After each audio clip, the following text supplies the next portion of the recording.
Good afternoon. अब देखो, next देखेंगे direction of friction. Direction of friction 14 है। Direction of friction in the presence of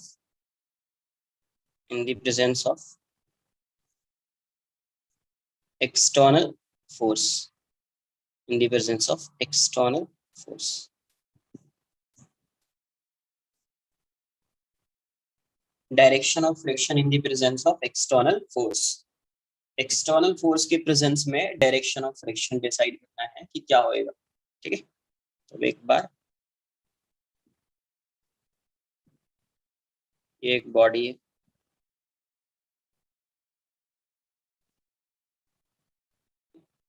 ये इसका सेंटर ऑफ मास सेंटर है। यहाँ पे मैं मास अज्यूम कर लेता हूँ, मास है एंड रेडियस आर। यहाँ पे एक फोर्स लग रहा है एफ। क्या लग रहा है? Force F.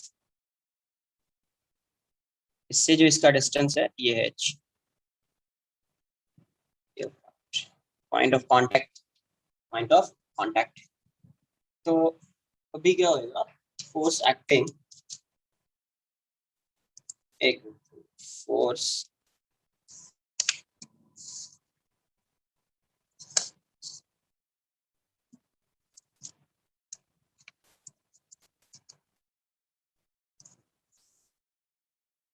तो इसका इस पे फोर्स एफ लग रहा है। इस तो कितनी बार देख चुके। फोर्स लग रहा है यहाँ पे एफ, और ये वाली ये क्या है? एच है। ये क्या है? एच। तो अभी क्या होगा? इस फोर्स की वजह से मुझे ये डिसाइड करना है कि what would be the direction of friction acting on this rolling body. तो सबसे पहले इस फोर्स की वजह से इसका सेंटर ऑफ मास क्या होगा? एसीएम इस डायरेक्शन, है ना। तो इस फोर्स की वजह से एक्सेलरेशन ड्यू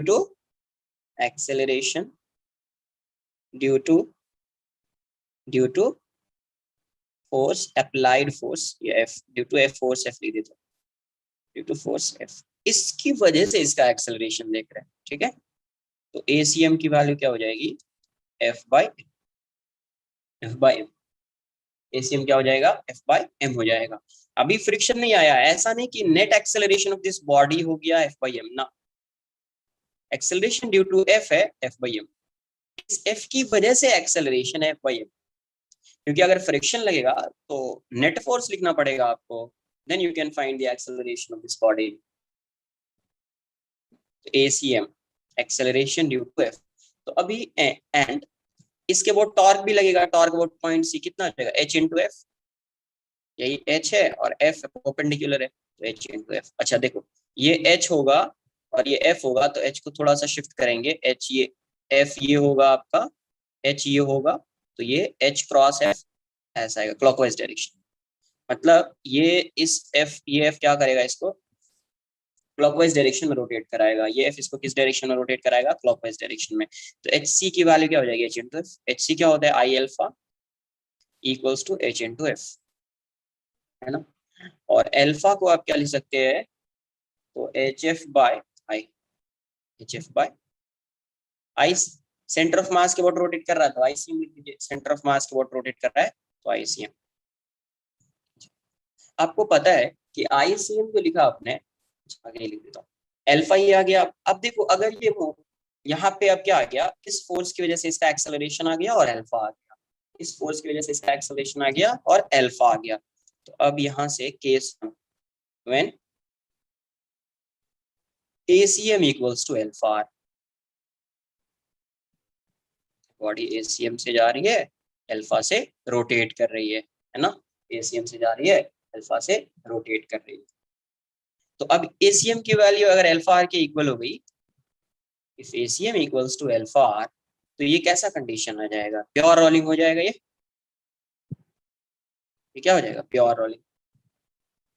अच्छा, प्योर रोलिंग होगा तो इस केस में आपको पता है कि there is no relative motion between point of contact, है ना, of rolling body and the surface in contact.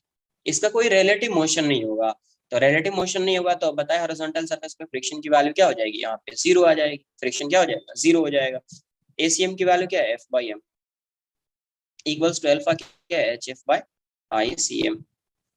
तो एफ से एफ कैंसल आउट हो गया, I one by M equals to H by, आप किसी भी पॉइंट के ऊपर अगर सेंटर ऑफ मास फाइंड कर रहे हैं तो उसको आप एम के स्क्वायर लिख सकते हैं। क्या लिख सकते हैं, M K square, alpha are ना इंटू आर, ये alpha M K square, M से एम कैंसल आउट हो गया, एम से एम कैंसल आउट हो गया, तो यहाँ से एच की वैल्यू क्या हो जाएगी, के स्क्वायर बाय आर। तो अगर सेंटर से जो अप्लाइड फोर्स है उसकी वैल्यू अगर एच इक्वल्स टू के स्क्वायर बाय आर है, के क्या है, रेडियस ऑफ गायरेशन, के स्क्वायर बाय आर है, तो इस केस में प्योर रोलिंग के केस में फ्रिक्शन की वैल्यू क्या हो जाएगी, जीरो हो जाएगी। फ्रिक्शन स्टैटिक होगा, फ्रिक्शन होगा स्टैटिक, है ना, और फ्रिक्शन की वैल्यू यहाँ पे क्या होगी, जीरो। यहाँ पे फ्रिक्शन की वैल्यू क्या होगी, जीरो। तो कब होगा ये, जब एच की वैल्यू के स्क्वायर बाय आर हो, जब एच क्या होगा, के स्क्वायर बाय आर हो तब। अब इस केस में फ्रिक्शन एक्ट नहीं कर रहा है तो इसका एक्सेलरेशन वही आएगा जो अपन ने फाइंड किया है पहले, और इसका अल्फा भी वही आएगा जो अपन ने पहले फाइंड किया है ना, इसमें कोई चेंज होने वाला नहीं है, इसमें कोई चेंज होने वाला नहीं। ठीक है, नोट कर लीजिए। केस वन, देखो एसीएम इस फोर्स की वजह से, due to this applied force, ACM is F by M and alpha find किया तो H F by I C M. अब ये बताओ, अगर एसीएम की वैल्यू अल्फा आर हो जाएगी, मतलब ये अगर ये एसीएम से आगे जा रहा है, अल्फा से रोटेट कर रहा है, तो इस पॉइंट का एक्सेलरेशन इस डायरेक्शन में आएगा, एसीएम इस डायरेक्शन में आएगा अल्फा आर, तो ACM equals to alpha R. इसका मतलब ये प्योर रोलिंग का कंडीशन हो जाता है ना, ये है ना, ग्राउंड के रेस्पेक्ट में इसका कोई रिलेटिव एक्सेलरेशन नहीं है, इसका मतलब ये प्योर रोलिंग हो गया। तो प्योर रोलिंग हो गया तो यहाँ से एसीएम की वैल्यू पुट कर दिया, अल्फा आर की वैल्यू पुट कर दिया, तो यहाँ से एच क्या आ गया, के स्क्वायर बाय आर। मतलब अगर एच की वैल्यू के स्क्वायर बाय आर है तो इस केस में फ्रिक्शन जो है वो स्टैटिक होगा और उसकी वैल्यू जीरो होगी, मतलब कोई फ्रिक्शन एक्ट नहीं कर रहा होगा, बोलने का मतलब ये है। अरे आईसीएम क्या होता है, किसी भी पॉइंट के बोर्ड, किसी भी एक्सिस के बोर्ड अगर आप मोमेंट ऑफ इनर्शिया फाइंड करते हैं तो उसको लिखते हैं ना, M K square radius of gyration, किसी भी एक्सिस के व्हाट मोमेंट ऑफ इनर्शिया, आप ये लिख सकते हैं ना यार, जो भी फाइंड किया वो हो जाएगा, उसको एम के स्क्वायर का इक्वल कर सकते हैं, वही लिख दिया, ICM equals to M K square.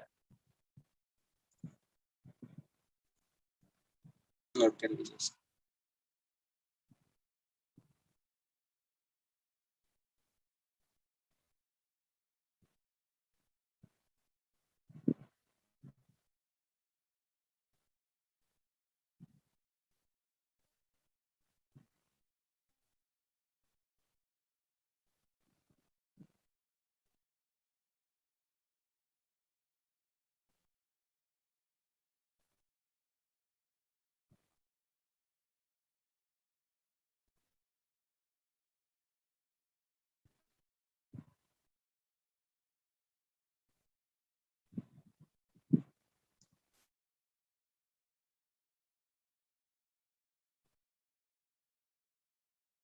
Check नहीं करना है, बस एच की वैल्यू फाइंड करनी है, एक बार एच आ गया ना उसी से डिसाइड कर लेना, अभी आएगा आगे वाला भी देखेंगे, एक बार एच आ गया ना उसी से डिसाइड कर लेना बस।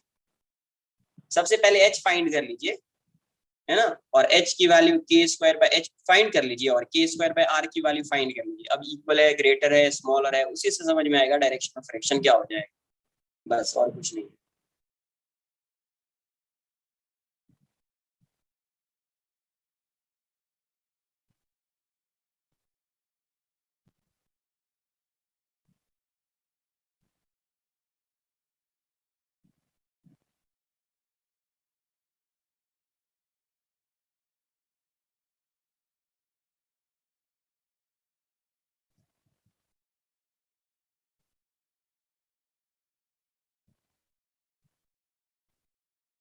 यस, यस, हर केस में एप्लीकेबल है, सिर्फ ये फोर्स आना चाहिए।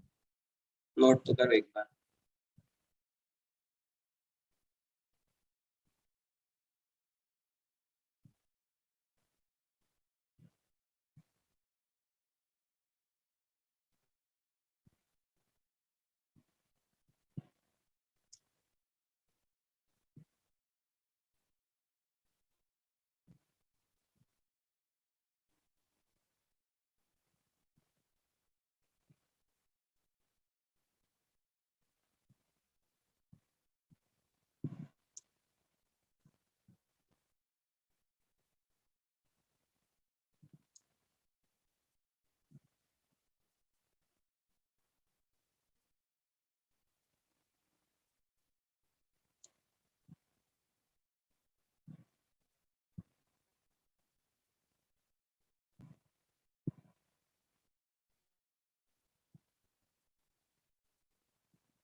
डन, नोट कर लिया इसको।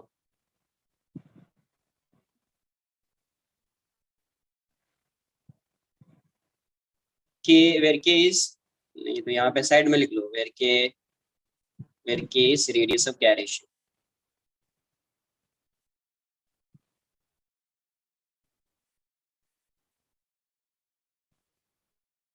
Where K is radius of gyration।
Note कर लिया क्या इसको?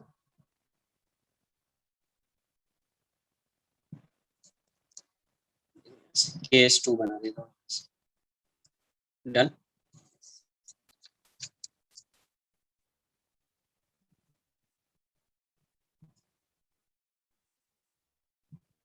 When ACM is greater than alpha R, ACM greater हो गया अल्फा आर से, ये ACM था और ये अल्फा है, तो यहाँ पे ये ACM है और ये अल्फा आर है। तो ACM ग्रेटर हो गया अल्फा आर से, मतलब ये कैसा हो गया, फॉरवर्ड स्लिपिंग, है ना, ये फॉरवर्ड स्लिपिंग है। तो फॉरवर्ड स्लिपिंग मतलब फ्रिक्शन अभी किस डायरेक्शन में लगेगा, तो बैकवर्ड डायरेक्शन में लगेगा, फ्रिक्शन इस डायरेक्शन में लगेगा।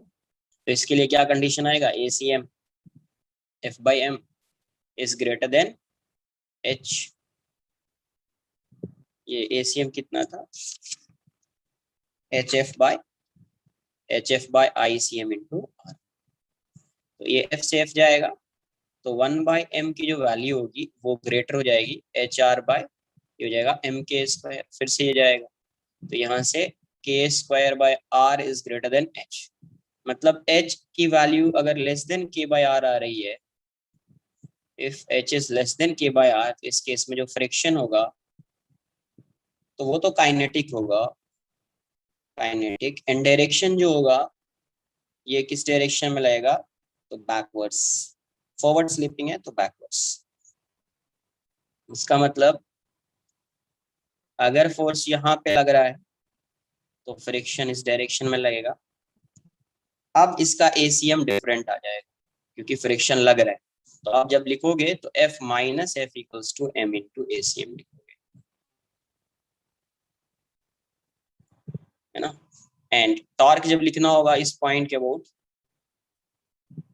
टॉर्क जब लिखना होगा, टॉर्क इस पॉइंट के अबाउट, तो ये तो H था, तो ये भी क्लॉकवाइज रोटेट करा रहा है, और ये भी देखो ये RF ये भी क्लॉकवाइज रोटेट करा रहा है, दोनों क्लॉकवाइज रोटेट करा रहा है। तो torque about point O, torque about point तो HF, ये भी क्लॉकवाइज है तो R इंटू F।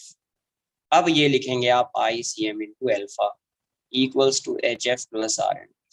यहाँ से अल्फा आएगा। अगर यही ये फोर्स इस डायरेक्शन में लग रहा होता, इस डायरेक्शन में ये फोर्स लग रहा होता, तो अभी फ्रिक्शन इस डायरेक्शन में लगेगा, मतलब जिस डायरेक्शन में फोर्स लग रहा है उसके ऑपोजिट डायरेक्शन में फ्रिक्शन एक्ट करेगा, है ना। उसके ऑपोजिट डायरेक्शन में इस केस में फ्रिक्शन एक्ट करेगा। क्लियर है। तो अभी आप ACM ऐसे फाइंड करेंगे और अल्फा ऐसे फाइंड करेंगे। Case 3, when ACM is less than alpha R, इसका मतलब यहाँ पे बैकवर्ड स्लिपिंग हो जाएगा। बैकवर्ड स्लिपिंग मतलब फोर्स के ऑपोजिट डायरेक्शन में स्लिपिंग हो रही है, बैकवर्ड स्लिपिंग। ये ऐसा है, ACM था और ये अल्फा था, तो अल्फा आर ग्रेटर हो चुका है ACM से। तो फिर से वैल्यू पुट करेंगे तो इसमें H ग्रेटर आ जाएगा, F/m is less then HF/ICM into R। तो F से F कैंसल आउट हो जाएगा, 1/m is less then HR/m² m से m जाएगा, तो यहाँ से k² इज लेस देन, मतलब h की वैल्यू जो है ग्रेटर हो जाएगी k² से। इस केस में जो फ्रिक्शन है वो काइनेटिक होगा।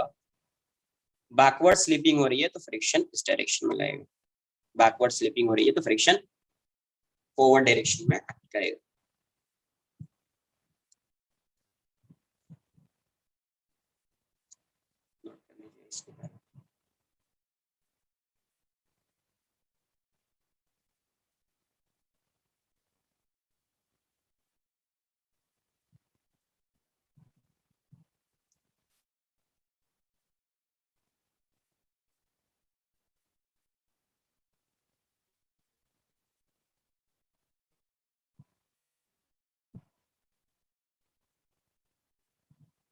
नहीं, कुछ नहीं, नोट कर लो इसको।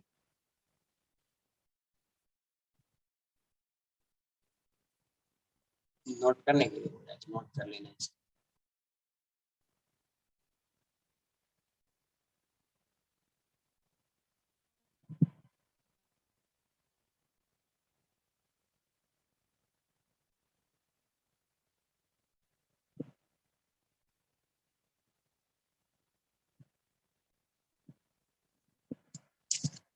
वही ACM है ग्रेटर हो गया अल्फा आर से, तो ये वाला पॉइंट आगे जाएगा, स्लिप करेगा तो फ्रिक्शन इस साइड आएगा। यहाँ पे अगर इस डायरेक्शन में फ्रिक्शन फोर्स लग रहा है तो फ्रिक्शन इस साइड लगेगा। तो अभी एक्सेलरेशन आप ऐसे फाइंड करोगे, F-F = m × ACM। जब टॉर्क फाइंड करेंगे तो फ्रिक्शन का भी टॉर्क कंसिडर करना पड़ेगा, क्योंकि फ्रिक्शन भी एक्ट कर रहा है यहाँ पे। अब यही बोल रहा था कि यहाँ पे फोर्स राइटवर्ड डायरेक्शन में लग रहा है, तो यहाँ पे फोर्स अगर लेफ्टवर्ड डायरेक्शन में लग रहा होगा, इस साइड लग रहा होगा फोर्स, देखो यहाँ पे फोर्स इस साइड है तो फ्रिक्शन इसका ऑपोजिट डायरेक्शन में। तो यहाँ पे फोर्स अगर ऐसा होगा, कंडीशन यही है, फोर्स ऐसा आएगा तो फ्रिक्शन इस साइड लगेगा। सेम कंडीशन के लिए, केस 2 के लिए फ्रिक्शन इस साइड लग रहा है तो स्लिपिंग इस साइड हो रही है, फोर्स इस साइड लग रहा है तो स्लिपिंग इस साइड हो रही है, तो फ्रिक्शन इस साइड लग रहा है। तो इसी केस में अगर फोर्स इस साइड लगेगा तो फ्रिक्शन इस साइड आएगा। ठीक है,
नथिंग।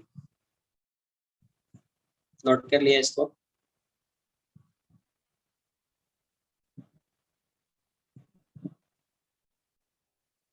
नोट कर लिया।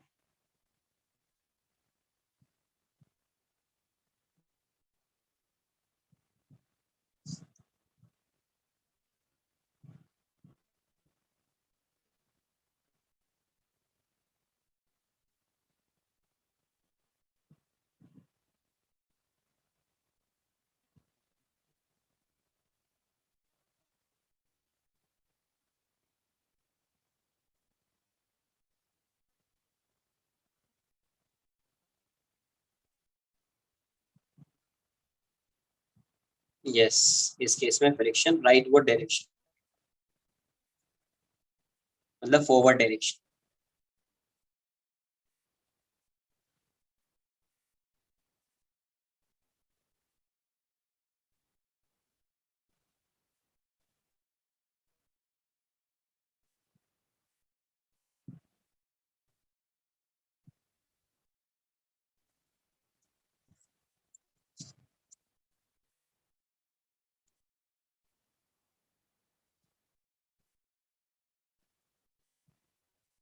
डन।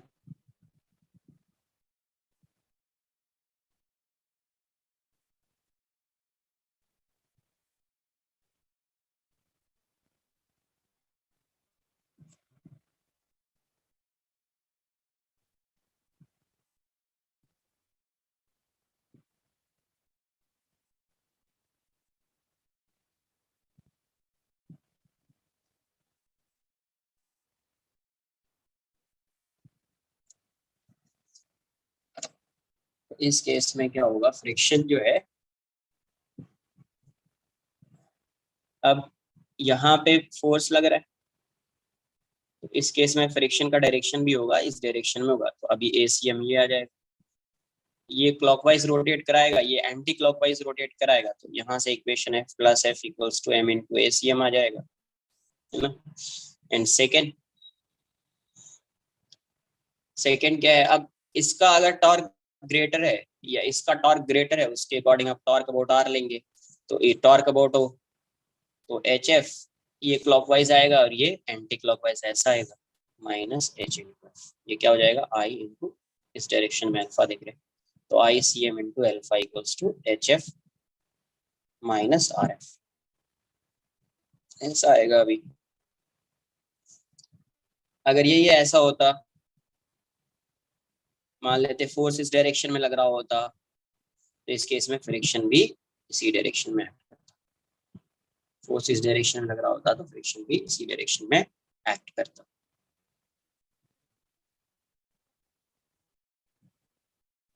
नोट करके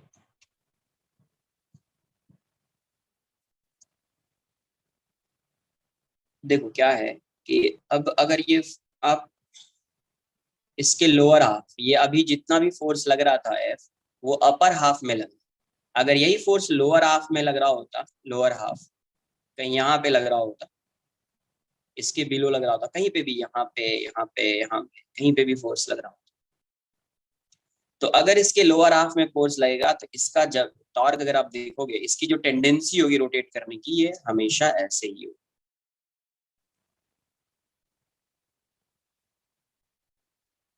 ये ऐसा रख दो। अगर आप यहाँ पे फोर्स लगाओगे ना, यहाँ तो रोटेट कर जाएगा, ठीक है, सफिशिएंट फ्रिक्शन नहीं है, तो जब आप यहाँ पे फोर्स लगाओगे ना, तो इसकी टेंडेंसी ऐसे रोटेट, एंटी क्लॉकवाइज, तो यहाँ पे जब आप फोर्स लगाओगे तो ये एंटी क्लॉकवाइज डायरेक्शन में रोटेट करने की टेंडेंसी होगी, मतलब ये पॉइंट इस डायरेक्शन में जाएगा, जैसे रोटेट कर रहा है तो ये पॉइंट इस डायरेक्शन में जाएगा, और एसीएम भी इसी डायरेक्शन में, तो हमेशा फ्रिक्शन बैकवर्ड डायरेक्शन में लगेगा, हमेशा फ्रिक्शन किस डायरेक्शन में लगेगा, बैकवर्ड डायरेक्शन में लगेगा। यहाँ पे अगर सपोज इस साइड फोर्स लग रहा होता, अप्लाइड फोर्स, तो इसकी टेंडेंसी कैसी होती है, इस डायरेक्शन में, तो इसकी टेंडेंसी ऐसी होती है, और इसका एसीएम भी इसी डायरेक्शन में होता है, अरे फोर्स इस डायरेक्शन में लगा रहे तो एसीएम ऐसा होगा, इस डायरेक्शन में जाने की टेंडेंसी होगी इसको, है ना। फोर्स इस साइड लग रहा है तो इस डायरेक्शन में जाने की टेंडेंसी होगी, फोर्स इस डायरेक्शन में लग रहा है तो किस डायरेक्शन में एसीएम आएगा, तो इसी डायरेक्शन में आएगा ना, इसलिए तो समझ में आना चाहिए, फोर्स इस डायरेक्शन में लगा रहता है, एसीएम अगर आएगा भी तो इसी डायरेक्शन में आएगा, इस डायरेक्शन में थोड़ी हो सकता है, फोर्स तुम इस डायरेक्शन में लगा रहे, बॉडी इस डायरेक्शन में एक्सेलरेट कर रही, पॉसिबल नहीं है ना, तो यहाँ पे फोर्स इस साइड लग रहा है तो फ्रिक्शन इस साइड लग, इसका मतलब ये हुआ F the force acts in lower diametric plane, the friction will act, the friction will act opposite to to to the force applied. The force applied. The force friction will act opposite to the force applied. Vertically force apply करने से body rotate करेगी. Vertically ऐसा force apply किया, मान लो यहाँ से force, यहाँ पे फोर्स अप्लाई किया, रोटेट करेगी बॉडी. यहाँ पे फोर्स अप्लाई किया, खुद से समझो, यहाँ पे फोर्स अप्लाई किया, क्या बॉडी इस ग्राउंड को डिस्प्लेस कर देगी बॉडी. अगर यहाँ पे भी फोर्स अप्लाई किया तो क्या ये बॉडी ग्राउंड को डिस्प्लेस कर देगी? पहले जो बोल रहा हूँ वो तो बताओ. करेगी डिस्प्लेस. उसका एक्सेलरेशन ऑफ सेंटर ऑफ मास दिखेगा. उस फोर्स की वजह से एक्सेलरेशन ऑफ सेंटर ऑफ मास आएगा? नहीं आएगा. उस फोर्स की वजह से एक्सेलरेशन ऑफ सेंटर ऑफ मास नहीं आएगा, है ना.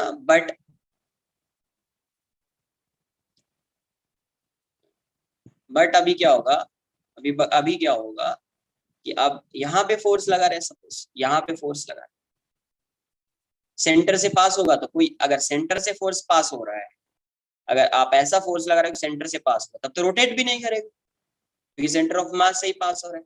हाँ, अगर इस यहाँ पे फोर्स आपने अप्लाई कर दिया तो अब ये फोर्स क्या करेगा, इस बॉडी को रोटेट करा सकता है. अब ये फोर्स क्या करेगा, इस बॉडी को रोटेट करा सकता है.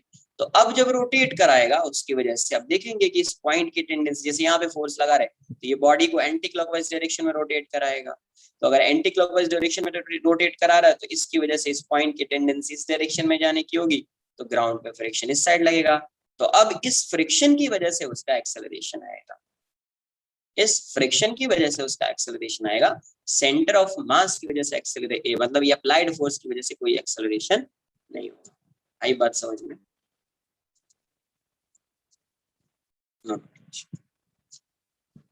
अब ये सब खुद से आ जाना चाहिए. इतना सब टॉर्क किया है, किस डायरेक्शन में टॉर्क लग रहा है, किस डायरेक्शन में एक्सेलरेशन है, कैसा भी फोर्स का डायरेक्शन दे, कुछ भी आप खुद से डिसाइड कर सकते हैं किस डायरेक्शन में फ्रिक्शन एक्ट करेगा.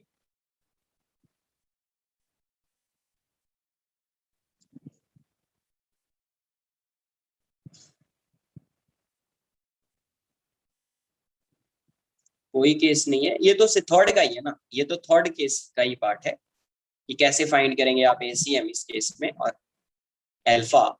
उसके बाद नोट करके ये पॉइंट लिखेंगे, अगर लोअर डायमेट्रिक प्लेन में अगर फोर्स एक्ट कर रहा है तो हमेशा फ्रिक्शन जो एक्ट करेगा वो फोर्स के ऑपोजिट डायरेक्शन में एक्ट करेगा. किस केस में डायरेक्शन क्या होगा ये बताओ.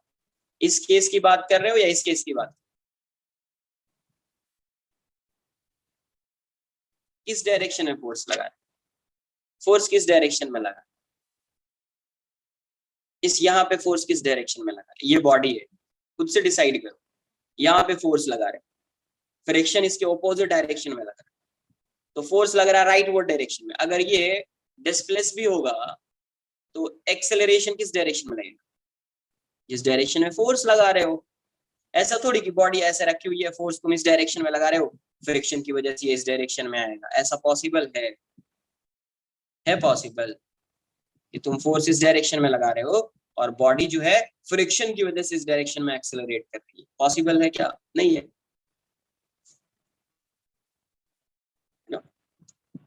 खुद से डिसाइड कर लीजिए कि डायरेक्शन क्या होगा.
नोट कर लिया इसको।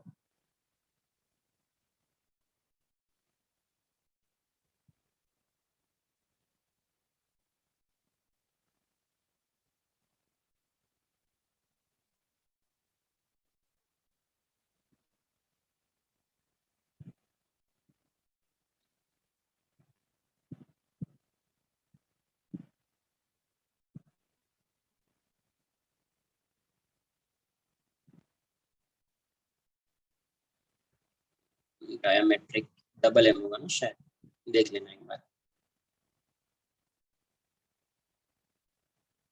या ऐसे ही होगा।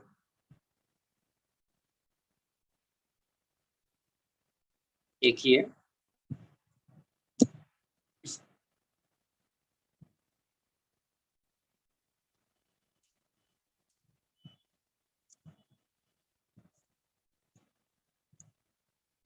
नोट कर लिया इसको।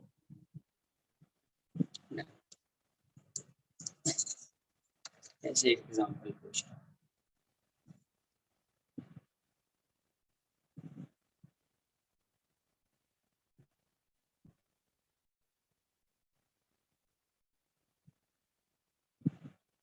ये एक solid sphere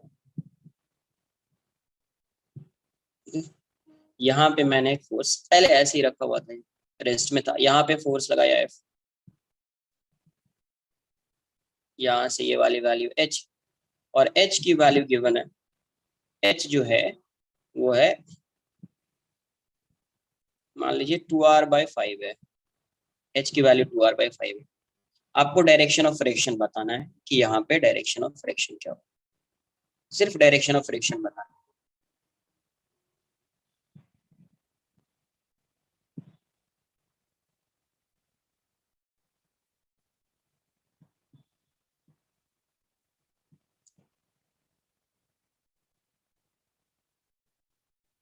direction of friction बता दीजिए सर।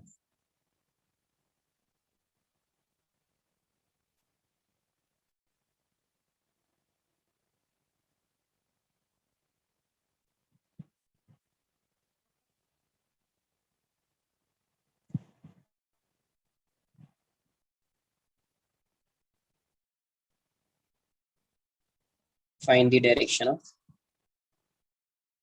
फ्रिक्शन। बैकवर्ड आ रहा है। सबसे पहले अपने को पता है एच की वैल्यू, एच यहाँ पे दिया हुआ है 2r/5, है ना। k² r फाइंड करना पड़ेगा। k² ये फाइंड करना पड़ेगा मुझे पहले डिसाइड करने के लिए, है ना। k²r। देखो आईसीएम जो होता है सॉलिड स्फीयर का, सेंटर ऑफ मास के बोर्ड देखेंगे तो आईसीएम होता है 2/5 m r²। अब इसको आप क्या लिखेंगे, आईसीएम को mk² equals to 2/5 m r²। M से एम कैंसिल आउट हो गया, तो k²/r, एक r को इस साइड लाइए, k²/r की वैल्यू क्या है, 2/5 × r। अच्छा ये क्या है, यही आपका h है।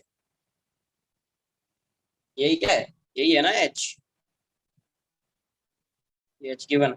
मतलब यहाँ पे k²/r की वैल्यू क्या है, h। तो h की वैल्यू k²/r हो गई, इसका मतलब ये क्या रहा होगा, प्योर रोलिंग। प्योर रोलिंग तो फ्रिक्शन की वैल्यू क्या होगी,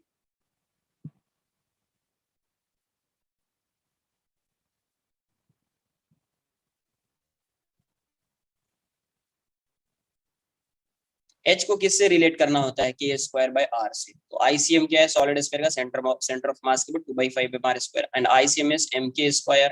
एम से एम कैंसिल आउट हो जाएगा, तो k²/r, एक r इस साइड लाइन, तो 2/5 r हो जाएगा। इसी को बोल रहे हैं, यही क्या है, बोल नहीं रहे, यही given h equals to 2r/5।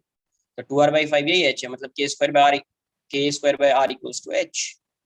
तो ये किसका कंडीशन था, प्योर रोलिंग का। प्योर रोलिंग है तो फ्रिक्शन की वैल्यू क्या हो जाएगी, जीरो। फ्रिक्शन की वैल्यू क्या हो जाएगी, जीरो हो जाएगी। हाँ, जीरो है तो कोई डायरेक्शन होगा क्या, जीरो है तो कोई डायरेक्शन होगा, नहीं होगा। और ऐसा ही एग्जाम्पल,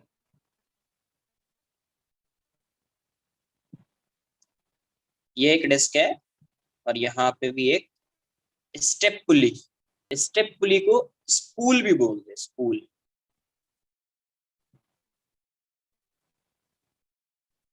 ये बताया था कैसा है ये, ये एक डिस्क है यहाँ पे, है ना, ये ऐसा है, ये एक डिस्क है और उसके ऊपर कुछ ऐसा है, इस टाइप से।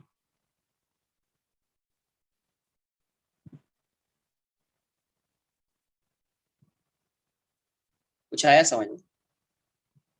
तो अगर आप इसको साइड से देखेंगे, अगर मैंने ऐसा ड्रॉ कर दिया है, अगर आप साइड व्यू देखेंगे तो आपको एक सर्कल ये दिखेगा और ये वाला एक सर्कल दिखेगा, तो ऐसा दिखेगा।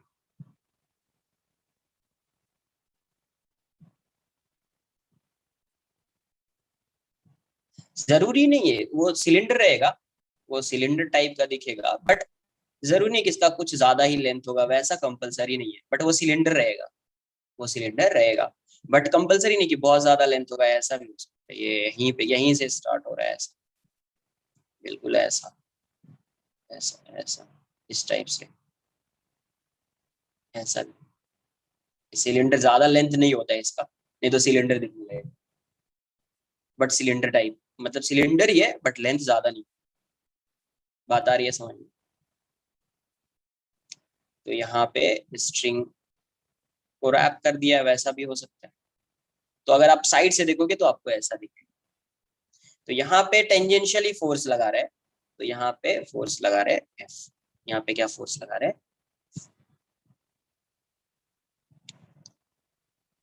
तो इसको बोलते हैं स्टेप पुली या स्पूल।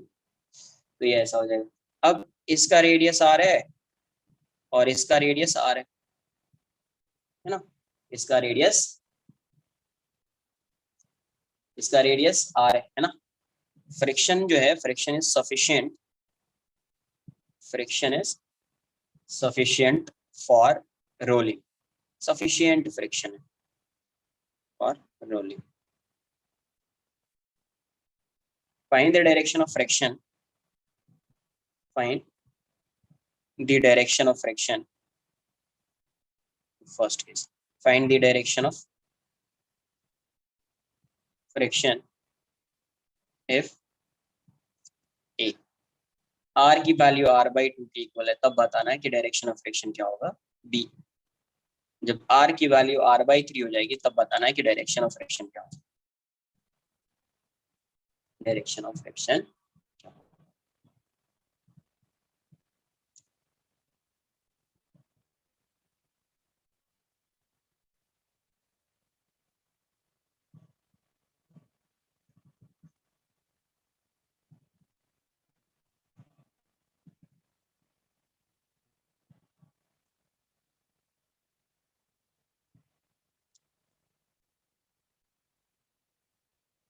सबसे पहले आप आईसीएम का फॉर्मूला देख लीजिए, आईसीएम का फॉर्मूला देख लीजिए।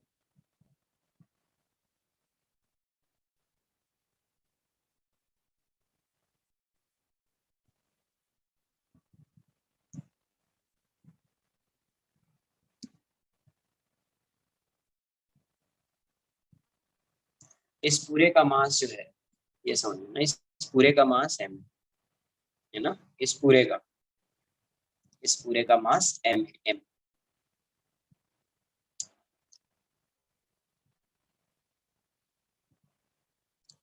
क्या टू एम आर इसमें,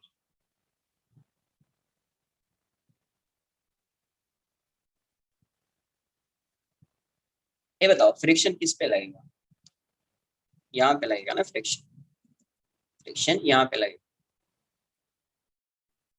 ठीक है, फ्रिक्शन यहाँ पे।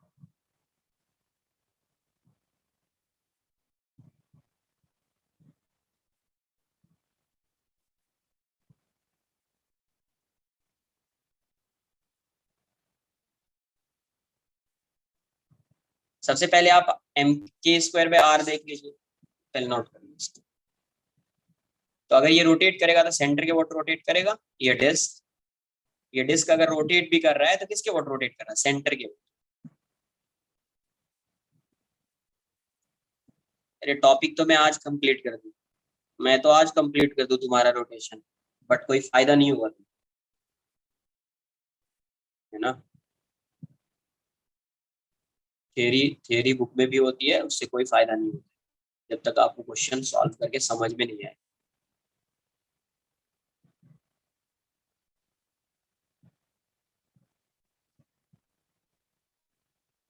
इसके बाद आएगा motion, rolling motion on an inclined plane आएगा। दूसरा इंस्टेंटेनियस एक्सिस ऑफ रोटेशन आएगा।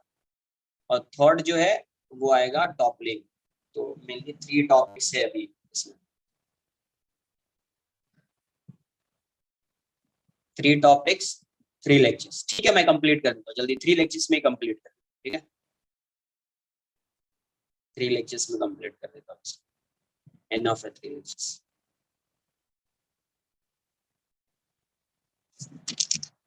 तो यहाँ से उसके बाद आएगा एसएचएम, है ना, एसएचएम सिंपल हार्मोनिक मोशन।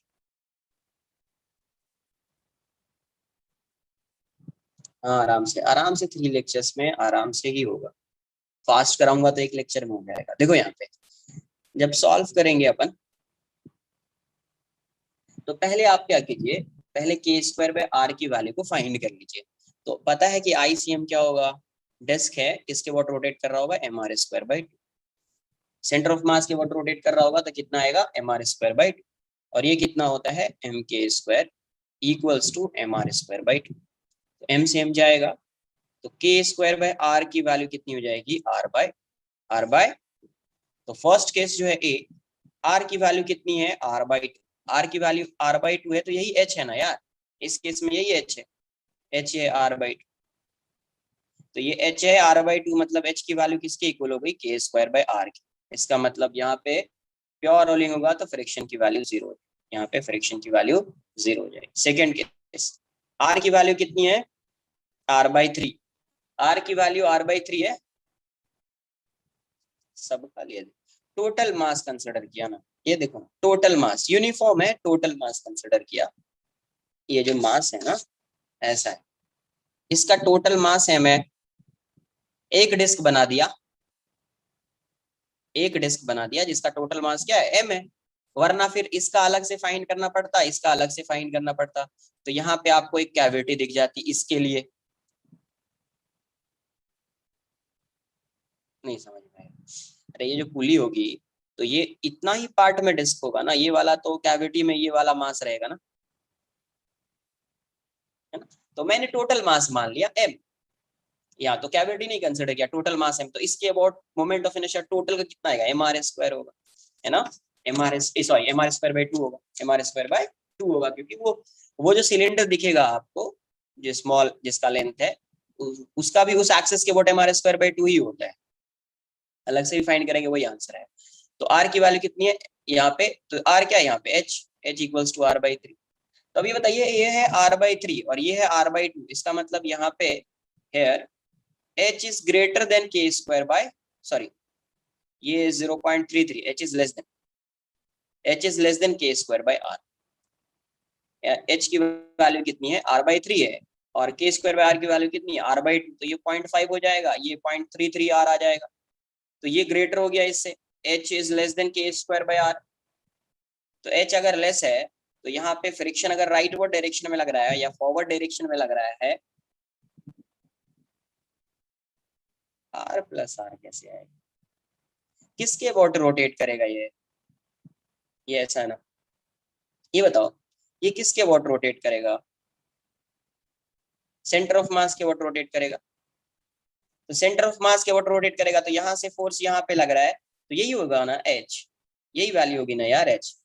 तो एच तो हमेशा ये स्मॉल आर ही आएगा ना,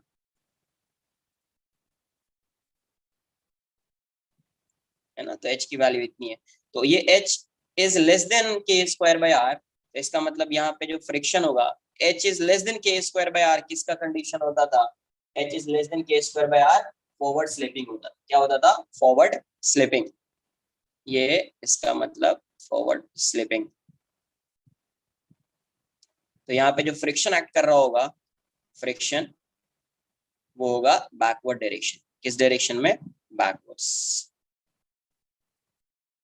फ्रिक्शन किस डायरेक्शन में होगा, बैकवर्ड डायरेक्शन। आई बात समझ में।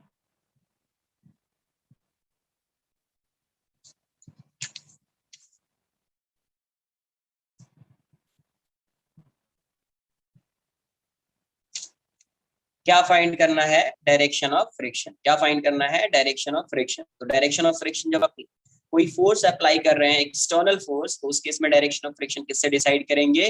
तो एच और के स्क्वायर बाय आर से डिसाइड करते हैं। किससे डिसाइड करते हैं? एच एंड के स्क्वायर बाय आर से डिसाइड करते हैं। तो सबसे पहले आप के स्क्वायर बाय आर फाइंड कर लीजिए। तो आईसीएम क्या हो जाएगा? अगर आप इस पूरे को एक डिस्क मान लेंगे, इस पूरे को, इस पूरा का मास m अज्यूम कर लिया, तो इसका इसके अबाउट मोमेंट ऑफ इनर्शिया कितना हो जाएगा? आईसीएम हो जाएगा mr स्क्वायर बाय 2। क्या हो जाएगा? mr square by 2। तो आईसीएम को क्या लिख देंगे? M K square equals to mr square by 2। तो यहाँ से के स्क्वायर बाय आर की वैल्यू कितनी हो जाएगी? r by 2। r by 2। अब केस 1 में, मतलब फर्स्ट क्वेश्चन में क्या दिया हुआ है? r की वैल्यू कितनी है? r by 2। तो r जो है यही है r, यही h है, यही r, ये इस केस में क्या है? h। सेंटर ऑफ मास से ही देखते थे कितना h होगा, तो यही h है।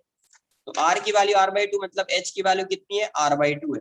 तो h r बाई 2 है, के स्क्वायर बाय r भी r बाई 2 है, मतलब h की वैल्यू के स्क्वायर बाय r के इक्वल हो गई। तो फ्रिक्शन जीरो हो जाएगा।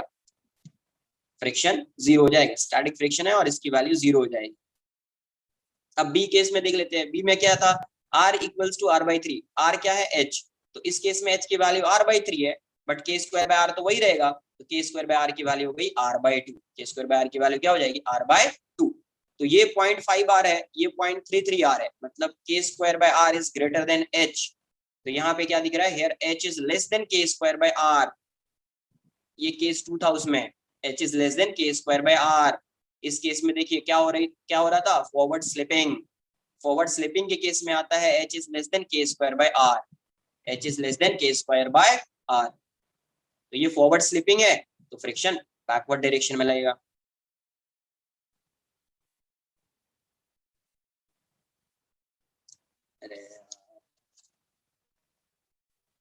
ये ऐसा है, मान लो ये तुम्हारा डेस्क है, ठीक है, और ये जो है ये ऐसा रहेगा, सेंटर से पास होगा। मैं यहाँ पे शो कर रहा हूँ, इस पे फोर्स लग रहा है, तो यही फोर्स इसको रोटेट कराएगा ना यार। ये जो फोर्स यहाँ पे लग रहा है, ये जो फोर्स यहाँ पे लग रहा है, इसी की वजह से तो ये पूरा सिस्टम रोटेट कर रहा होगा ना।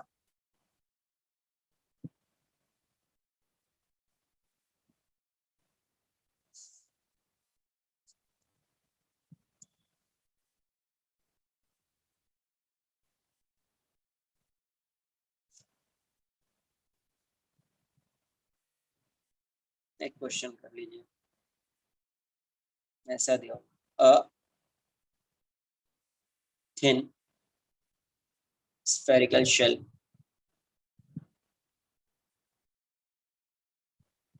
of mass m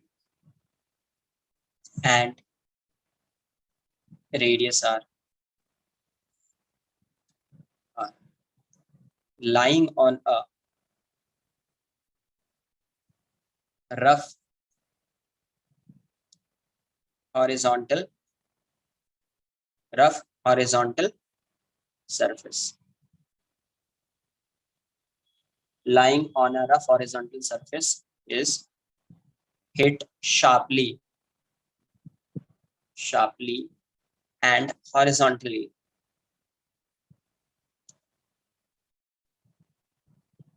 by a cube. Billiards होता है ना, तो उसमें वो जो स्टिक होता है वही हो गया cube. Where should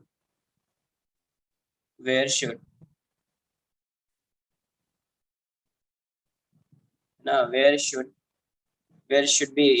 it be hit so that the shell does not slip on the surface.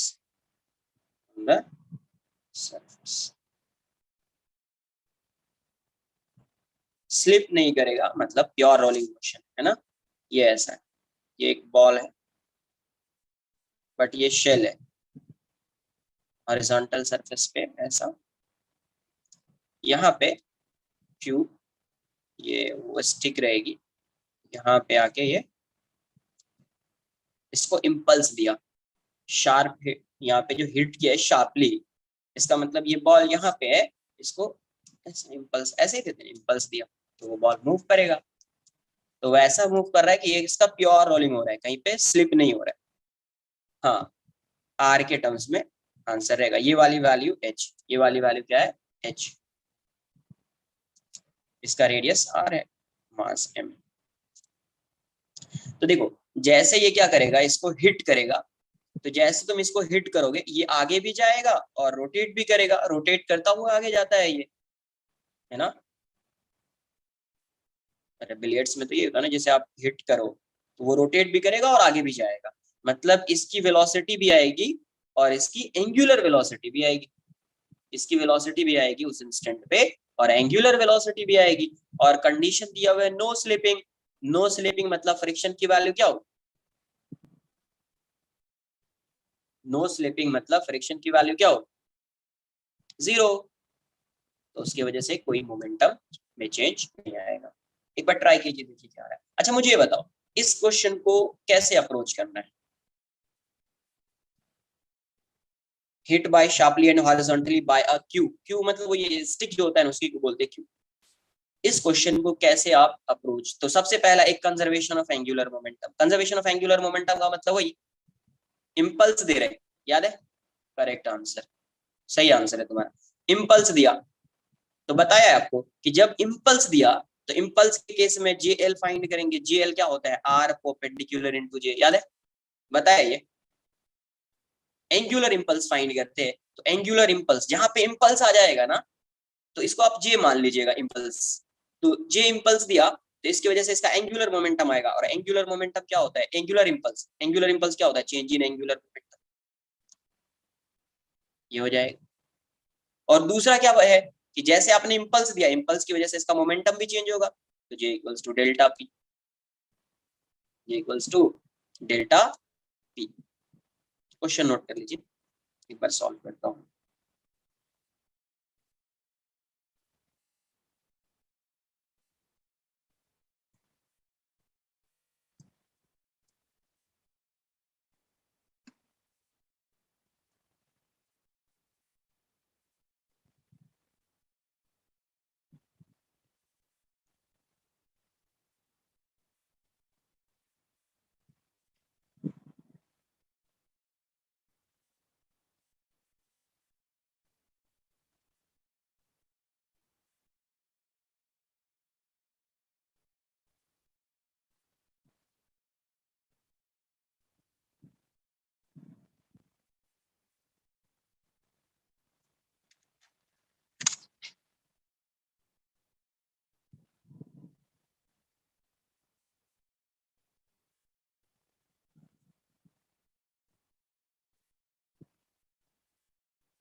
Note कर लिया क्वेश्चन, देखिए यहाँ से।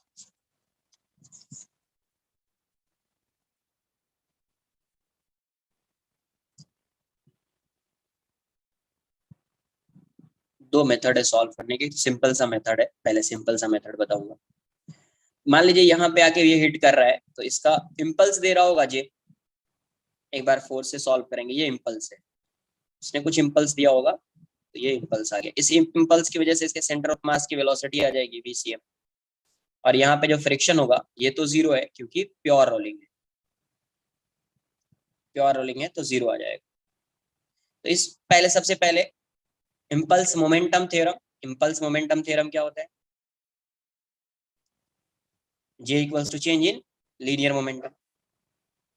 इम्पल्स मोमेंटम थ्योरम बताया हुआ है। जे की वैल्यू क्या हो जाएगी? चेंज इन लीनियर मोमेंटम, इसी को बोलते हैं impulse momentum theorem.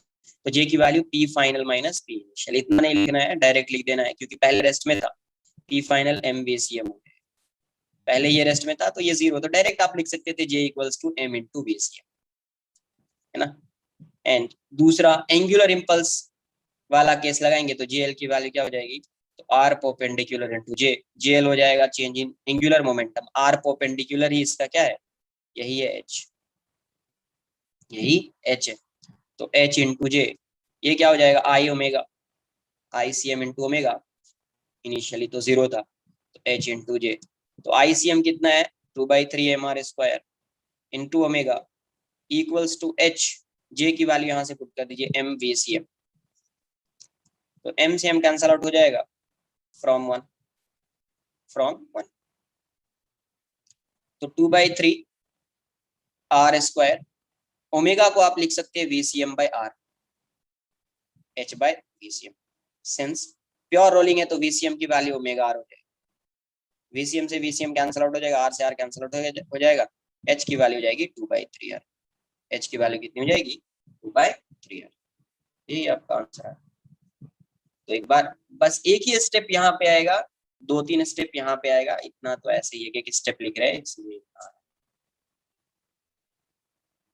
J equals to change in momentum, J को डायरेक्टली देते एम इंटू VCM, इक्वेशन पहला फर्स्ट स्टेप में यही आ जाता, सेकेंड स्टेप में जे ये लिखते, ये आता पुट करते तो यहीं से आंसर दिख जाता।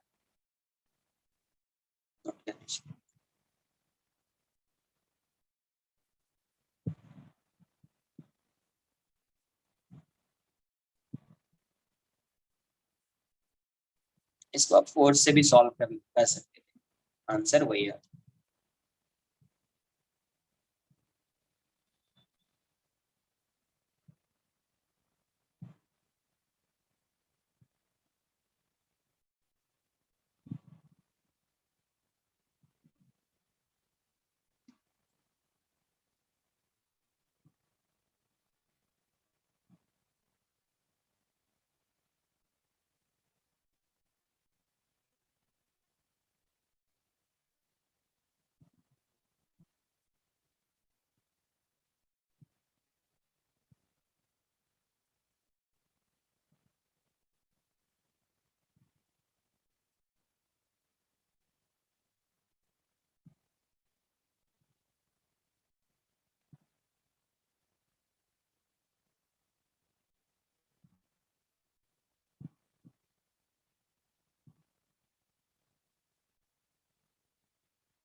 इसको देखो फोर्स से मैं कैसे सॉल्व करता हूँ, सिंपल है। तो जहाँ पे फोर्स दिखेगा वहां आपको आपको ऐसे ही सॉल्व करना। यहाँ पे मान लेते हैं कि ये फोर्स लग रहा है dt टाइम, ये यहाँ पे लगाया, किसी dt टाइम के लिए तो फोर्स लगा होगा ना यार, इम्पल्स दे रहे तो dt टाइम कुछ टाइम तो लगा होगा ना, तो मान लेते dt टाइम के लिए फोर्स लगा, यहाँ पे कोई फ्रिक्शन है नहीं, एक ही फोर्स लग रहा है, इस पे एक ही फोर्स लग रहा है, तो इम्पल्स कितना आएगा dt टाइम में, इम्पल्स कितना आएगा j इक्वल्स टू पहले m इंटू VCM तो होगा, VCM से जा रहा है तो m इंटू VCM लिखोगे, बट j को आपको इस केस में लिखना पड़ेगा, सिर्फ j नहीं, अगर फोर्स के टर्म्स में लिखना है तो j क्या होता है, तो f dt, बताया आपको j क्या होता है f dt, तो ऐसा लिखना पड़ेगा आपको MVCM इक्वेशन 1 f dt के टर्म्स, फोर्स के टर्म्स में लिख रहे हैं, एंड JL जो आएगा आपका, जो JL लिख रहे हैं, तो JL जो लिखेंगे आप, तो JL कैसे आएगा आपका, JL की जो वैल्यू होगी JL, तो वही JL मतलब change in angular momentum, delta L से आएगा,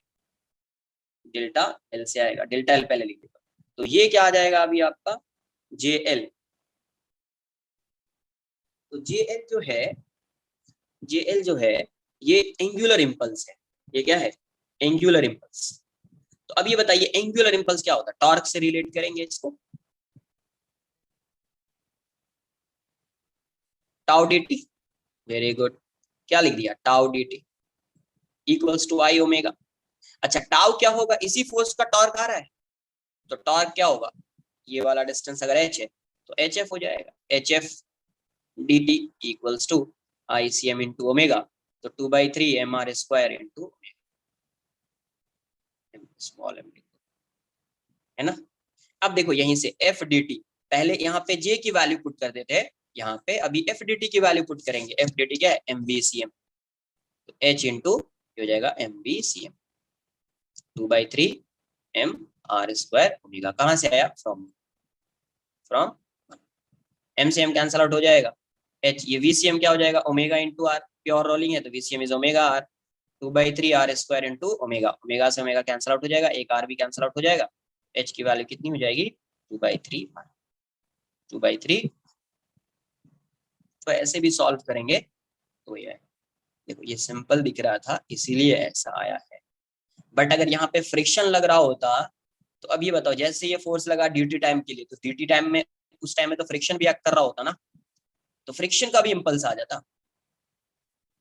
तो एफ डी टी इस साइड लिख रहे हैं, इसको प्लस लिखते हैं तो इसको माइनस लिखते हैं, minus F D T equals to M V C M.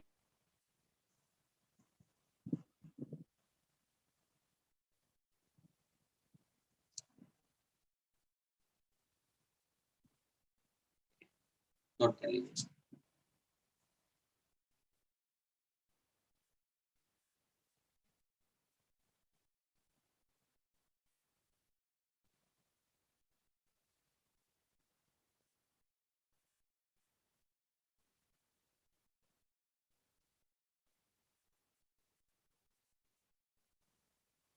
Friction किसकी वजह से लग रहा है, देखो अगर ये dt टाइम में कंसीडर कर रहे हैं किसकी वजह से मोमेंटम आया, तो dt टाइम में इसका भी मोमेंटम आ रहा है ना, तो ये इसका मतलब है आप कंसीडर कर रहे हो dt टाइम में भी मोशन कंसीडर कर रहे हो, मतलब वो फोर्स इंपल्सिव बन जाएगा ना फिर, है ना, क्योंकि आप dt टाइम में मोमेंटम जब लिख रहे हैं तो एफ डी टी लिख रहे हैं ना, इसका मतलब फ्रिक्शन में भी एफ डी टी लिखेंगे तो वो इंपल्सिव बन जाएगा। नोट कर लिया इसको, done.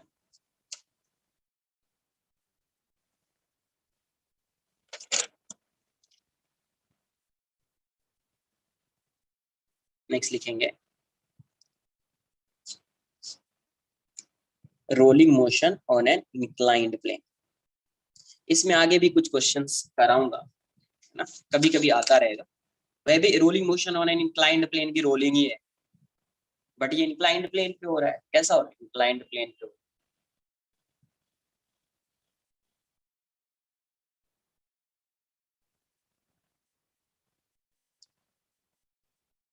Done.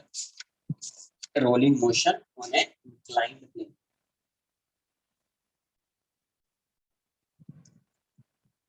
Rolling motion on an inclined plane. हाँ, mg का कंपोनेंट सब आएगा, सब आएगा, rolling motion on inclined plane. सबसे पहले मुझे डायरेक्शन का, ठीक है, डायरेक्शन डिसाइड करें। अब देखो ये एक इंक्लाइंड प्लेन है, यहाँ पे ये रोलिंग बॉडी है, यहां से इसको रिलीज किया, रिलीज्ड। तो देखो जैसे रिलीज करोगे इस डायरेक्शन में mg है, इसका एक कंपोनेंट इस साइड mg साइन थीटा, एक कंपोनेंट इस साइड mg कॉस थीटा, और यहाँ पे नॉर्मल रिएक्शन आ जाएगा, ठीक है। ये रफ है, रफ सरफेस। तो जैसे आप क्या करोगे, इस इसको रिलीज करोगे तो ये mg साइन थीटा वाला टर्म इस साइड दिख रहा है ना, इस साइड mg साइन थीटा का टर्म दिख रहा है, तो mg साइन थीटा का जो टर्म दिख रहा है, और तो इस पॉइंट के अबाउट अगर आप टॉर्क देखेंगे, इनिशियली टॉर्क देखेंगे तो टॉर्क आपको 0 दिखेगा, क्योंकि नॉर्मल भी सी पॉइंट से पास हो रहा है और ये mg भी सी पॉइंट से पास हो रहा है, तो टॉर्क आपको 0 दिखेगा। तो आपको ये दिखेगा कि ये इस डायरेक्शन में ए से एक्सेलरेट कर रहा है, इस डायरेक्शन में ऐसे एक्सेलरेट कर रहा है। जब आप रोलिंग मोशन की बात करेंगे, रोलिंग मोशन, तो इस केस में क्या होगा, जब ये बॉडी इस डायरेक्शन में आ रही है, एक्सेलरेट कर रही है ना, तो आपको पता है रोलिंग मोशन के लिए ये कंडीशन होना चाहिए, क्या होता है रोलिंग मोशन का बेसिक जो कॉन्सेप्ट होता है वो क्या होता है कि there will be no relative motion, है ना, between rolling body and surface in contact at the point of contact. तो इसका कोई रिलेटिव मोशन नहीं होगा, तो क्या होगा, पहले ये तो थोड़ा आगे मूव करेगा, बट एग्जैक्टली होगा क्या कि जैसे ये मान लो dt टाइम मूव किया, तो उतने ही टाइम में ये जैसे आगे मूव किया रफ सरफेस, तो इस पॉइंट का एक्सेलरेशन इस साइड होगा, ये पॉइंट, क्योंकि ये रिजिड बॉडी है, तो ये अगर सेंटर ऑफ मास इसका ए से जा रहा है इस डायरेक्शन में, तो ये पॉइंट भी ए से आएगा इस डायरेक्शन में, तो ए से आएगा तो इस पॉइंट पे रोलिंग मोशन होने के लिए इस डायरेक्शन में अल्फा आर चाहिए, है ना, ये ट्रांसलेशनल मोशन की वजह से ए आ रहा है, तो ये रोटेशन रोटेशन की वजह से ऐसा होना चाहिए, मतलब ये बॉडी ऐसे रोटेट करनी चाहिए अल्फा से, ये बॉडी ऐसे रोटेट करनी चाहिए अल्फा से, तभी इस डायरेक्शन में अल्फा रहेगा। तो प्योर रोलिंग के लिए आप लिख सकते हैं, प्योर रोलिंग के लिए ए इक्वल्स टू अल्फा। बट ये टॉर्क तो जीरो था अभी, इसका टॉर्क और mg का टॉर्क तो जीरो है, इस mg का टॉर्क जीरो है तो इसका इसका टॉर्क भी जीरो है, सब इसी पॉइंट से पास है, टॉर्क जीरो है, तो ये टॉर्क, जब तक टॉर्क नहीं आएगा तब तक अल्फा नहीं आएगा, जब तक टॉर्क नहीं आएगा तब तक अल्फा नहीं आएगा। तो ये जो अल्फा है ये किसी टॉर्क की वजह से आ रहा है, तो वो टॉर्क कौन प्रोवाइड करा रहा होगा, तो इसके बाद आप ये ड्रॉ करेंगे, फिर ये आएगा, वो टॉर्क कौन प्रोवाइड करा रहा होगा।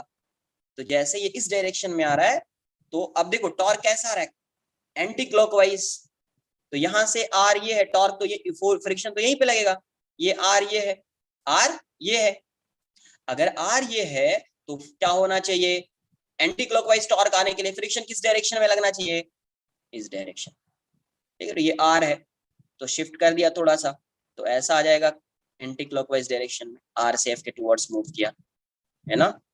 तो इस केस में अगर ये डाउनवर्ड डायरेक्शन में आ रहा है तो इस पे फ्रिक्शन अपवर्ड डायरेक्शन में, फ्रिक्शन किस डायरेक्शन में लग रहा है, अपवर्ड डायरेक्शन, क्यों लग रहा है, प्योर रोलिंग के लिए लग रहा है, इसी की वजह से अल्फा आ रहा है ऐसा। तो इस पॉइंट पे क्या होगा, ये अल्फा से आ रहा है, ये ए से आ रहा है एक्सेलरेशन, और इस डायरेक्शन में अल्फा की वजह से टेंजेंशियल एक्सेलरेशन इस डायरेक्शन में हो जाएगा अल्फा आर, तो प्योर रोलिंग के लिए ए इक्वल्स टू क्या हो जाएगा, अल्फा आर, प्योर रोलिंग के लिए ए इक्वल्स टू क्या आ जाएगा, अल्फा आर।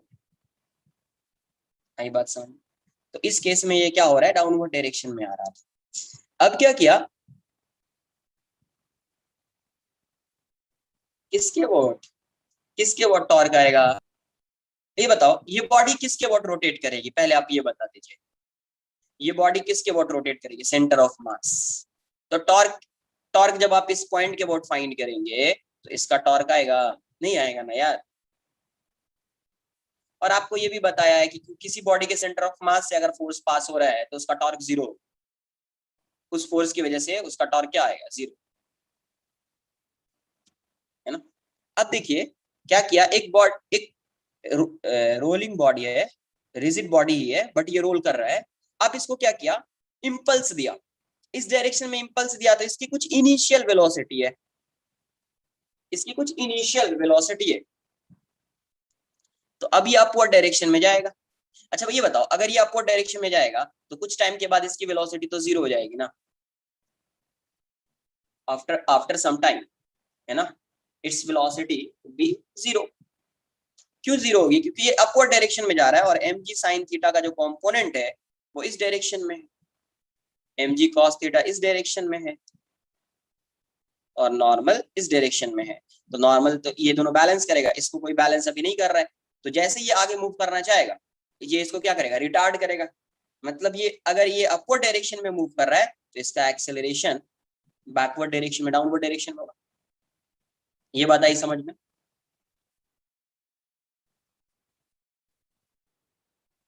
ये इस डायरेक्शन में जा रहा है, इंपल्स दिया था इस डायरेक्शन में जा रहा है, but M G sine theta space direction में लग रहा है, तो इसका एक्सेलरेशन ये होगा। अब ये बताओ कि अगर ये इस डायरेक्शन में जा रहा था, इस डायरेक्शन में जा रहा था, किसी इंस्टेंट पे मैं फाइंड करता हूँ, मान लीजिए कि इसका एक्सेलरेशन इस साइड है, जा रहा है इस डायरेक्शन में, इसकी वेलोसिटी इस डायरेक्शन में, वी डैश बोल दीजिए अभी, बताओ इस पे फ्रिक्शन किस डायरेक्शन में लग रहा है, ये किस डायरेक्शन में जा रहा है, अपवर्ड डायरेक्शन में जा रहा है, अप द इंक्लाइन, तो पहले फ्रिक्शन का डायरेक्शन डिसाइड करना है, फ्रिक्शन का डायरेक्शन क्या होगा, प्योर रोलिंग मोशन के केस में, किस केस में, प्योर रोलिंग के केस में फ्रिक्शन का डायरेक्शन क्या होगा,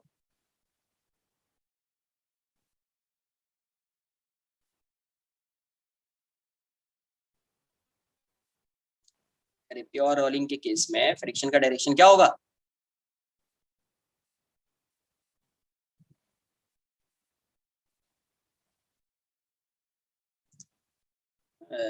इंक्लाइंड प्लेन पे है, तो मुझे ये बताओ यहाँ पे प्योर रोलिंग में फ्रिक्शन आ रहा था,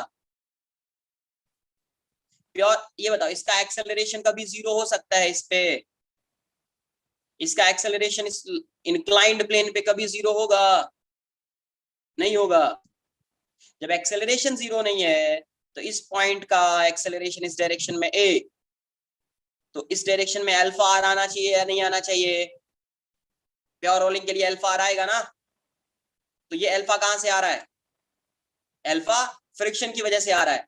तो प्योर रोलिंग है फिर भी फ्रिक्शन एक्ट कर रहा है ना। प्योर रोलिंग है फिर भी फ्रिक्शन तो एक्ट कर रहा है ना यार। अगर फ्रिक्शन की वैल्यू जीरो हो जाएगी, खुद से समझो, फ्रिक्शन की वैल्यू जीरो हो जाएगी तो इस पे mg sin थीटा इस डायरेक्शन में आएगा, mg sin थीटा आएगा, एक्सेलरेट कर रहा है इस डायरेक्शन में, तो इस पॉइंट का एक्सेलरेशन इस डायरेक्शन में होगा। तो इस ये पॉइंट तो इसके रेस्पेक्ट में रिलेटिव मोशन हो जाएगा ना इस पॉइंट का। ये पॉइंट तो स्लिप करेगा इसके रेस्पेक्ट में, इंक्लाइंड प्लेन के रेस्पेक्ट में। अगर फ्रिक्शन की वैल्यू आप जीरो कर देंगे तो इस पॉइंट का एक्सेलरेशन इस साइड है ना, तो ये पॉइंट तो स्लिप करेगा इसके रेस्पेक्ट में। तो प्योर रोलिंग का केस कभी पॉसिबल हो सकता है। अगर फ्रिक्शन की वैल्यू जीरो हो जाएगी यहाँ पे तो प्योर रोलिंग कभी पॉसिबल होगा? नहीं होगा, प्योर रोलिंग नहीं हो सकता है। यहाँ पे भी अगर ये इसको इम्पल्स दिया, ये अपवर्ड अप द इंक्लाइन जा रहा है, अप द इंक्लाइन मूव कर रहा है, बट इस पे mg sin थीटा इस डायरेक्शन में है, तो इसका एक्सेलरेशन क्या होगा? Down the incline, down the incline होगा, इस डायरेक्शन में होगा इसका एक्सेलरेशन। तो किसी भी इंस्टेंट पे अगर आप देखना चाहें तो अगर ये इस डायरेक्शन में जा रहा है, इसका एक्सेलरेशन इस साइड है, मतलब ये पॉइंट का एक्सेलरेशन इस साइड होगा, होगा या नहीं होगा? रिजिड बॉडी है तो इस पॉइंट का एक्सेलरेशन इस डायरेक्शन में है, तो इस पॉइंट का भी एक्सेलरेशन इस डायरेक्शन में होगा। तो for pure rolling, for pure rolling, pure rolling के लिए क्या होना चाहिए? इस पॉइंट का एक्सेलरेशन जीरो होना चाहिए, इस पॉइंट का एक्सेलरेशन क्या होना चाहिए? जीरो, बिकॉज ये इंक्लाइंड प्लेन रेस्ट में है, तो इस पॉइंट का एक्सेलरेशन क्या होना चाहिए? जीरो। तो ये अगर ए से डाउनवर्ड डायरेक्शन में जा रहा है, मतलब इस डायरेक्शन में कोई ना कोई एक्सेलरेशन होगा जो इसको जीरो करेगा। वो कौन सा आएगा? अल्फा आर आएगा। कौन सा आएगा? अल्फा आर आएगा। तो अल्फा आर अगर इस डायरेक्शन में आ रहा है मतलब ये ऐसा रोटेट कर रहा होगा, ये ऐसा रोटेट कर रहा होगा अल्फा से एंटी क्लॉकवाइज डायरेक्शन में रोटेट कर रहा होगा। अगर एंटी क्लॉकवाइज डायरेक्शन में ये बॉडी रोटेट कर रही है तो इसको टॉर्क कौन प्रोवाइड करा रहा है? क्योंकि mg sin theta cos theta और n का कोई टॉर्क नहीं है सेंटर के अबाउट, और ये बॉडी सेंटर ऑफ मास के अबाउट रोटेट कर रही है, तो इसको ये जो अल्फा आ रहा है इसको कौन प्रोवाइड करा रहा है? Alpha, friction. कौन प्रोवाइड करा रहा है? फ्रिक्शन। और ये एंटी क्लॉकवाइज डायरेक्शन में है तो फ्रिक्शन किस डायरेक्शन में आएगा? फ्रिक्शन भी इसी डायरेक्शन में होगा। तो देख लीजिए ये आर है, ये आर है और ये एफ है, तो एंटी क्लॉकवाइज। तो अगर if a body is moving down the incline और अप द इंक्लाइन, दोनों केस में सिर्फ जो इस पे फोर्स लग रहा है वो mg और नॉर्मल था, mg और नॉर्मल था, इसके अलावा कोई फोर्स नहीं है। ऐसा नहीं कि यहाँ पे मैंने एक फोर्स लगा दिया external, some external force F, तब उस केस में डिफरेंट हो सकता है। उस केस में क्योंकि आप फोर्स लगाओगे तो हो सकता है कि इसका एक्सेलरेशन इस साइड हो, जब इसका एक्सेलरेशन इस साइड होगा तो फ्रिक्शन बैकवर्ड डायरेक्शन में लगेगा, अल्फा इस डायरेक्शन में आएगा, है ना। तो कोई दूसरा फोर्स नहीं है, सिर्फ क्या है? mg है और नॉर्मल है। यहाँ पे भी mg और नॉर्मल है, कोई दूसरा एक्सटर्नल फोर्स नहीं है एक्सेप्ट mg। बात आ रही है समझ में? तो उस केस में फ्रिक्शन क्या लगेगा? इधर particle is moving down the incline और अप द इंक्लाइन, फ्रिक्शन किस डायरेक्शन में लगेगा? Upwards, up the incline. आई बात समझ में? तो यहां पे भी in both cases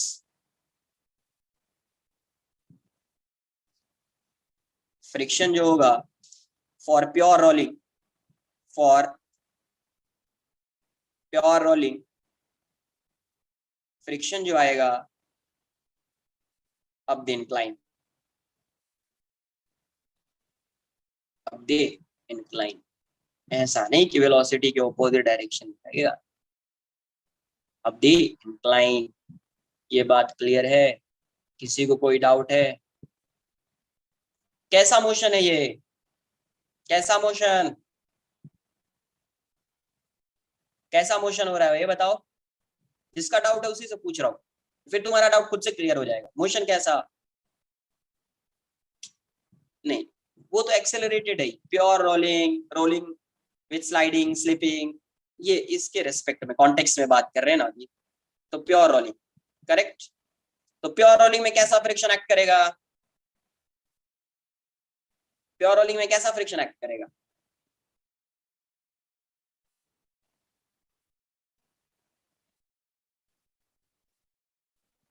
pure rolling में कैसा फ्रिक्शन एक्ट करता है, स्टैटिक, बताया था कि प्योर रोलिंग के केस में कैसा फ्रिक्शन एक्ट करेगा, स्टैटिक। और वहां पे ये भी बताया था कि जीरो होता है अगर हॉरिजॉन्टल सरफेस पे होता ना तो जीरो होता, लेकिन अगर इंक्लाइंड प्लेन पे होगा तो फ्रिक्शन होगा। वहां पे ये भी बताया था, इसको जो है ना बाद में डिस्कस करेंगे, कब, जब rolling motion on an inclined plane पे पढ़ेंगे अपन, तभी डिस्कस करेंगे। यहाँ पे क्लियर है या नहीं है ये बता,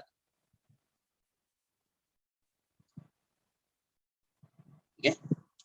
दोनों केस में फ्रिक्शन अपवर्ड डायरेक्शन में लग रहा है, नोट कर लीजिए इतना पहले।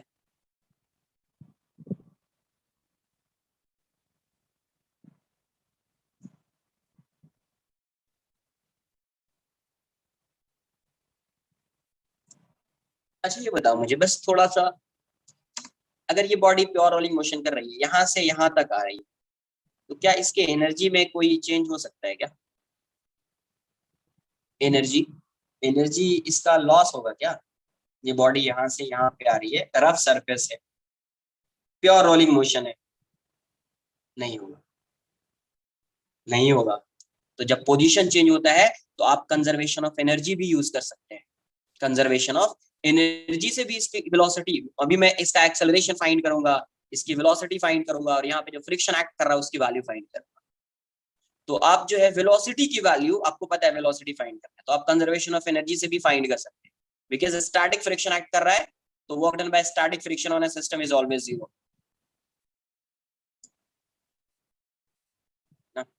नोट कर लीजिए एक बार, ड्रॉ कर लीजिए।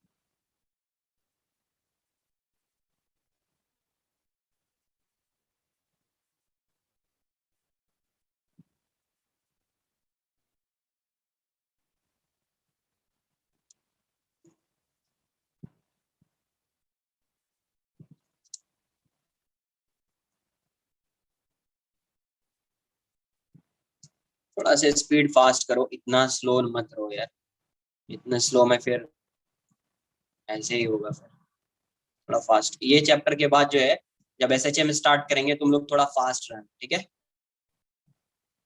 इतना स्लो नहीं जाना,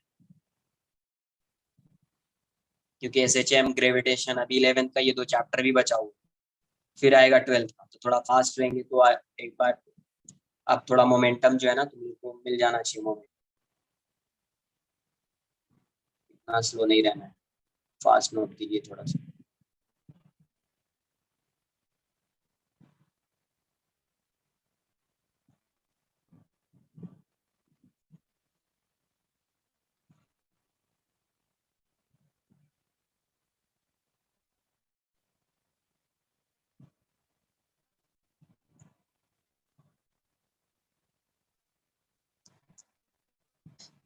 डन।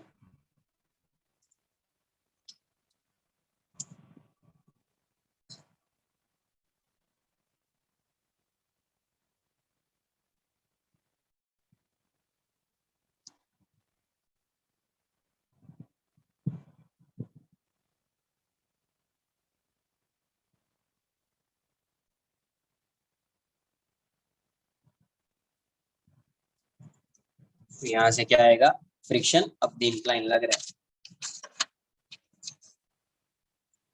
तो मैं इसी को लिख देता हूँ, in case of, in case of rolling motion, rolling motion on an inclined plane, inclined plane. If a body rolls either up the incline or down the incline in the presence of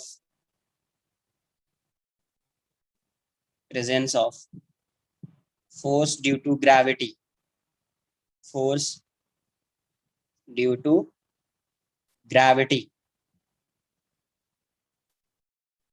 the friction will act, the friction static, the friction will act, the friction will act up the incline only.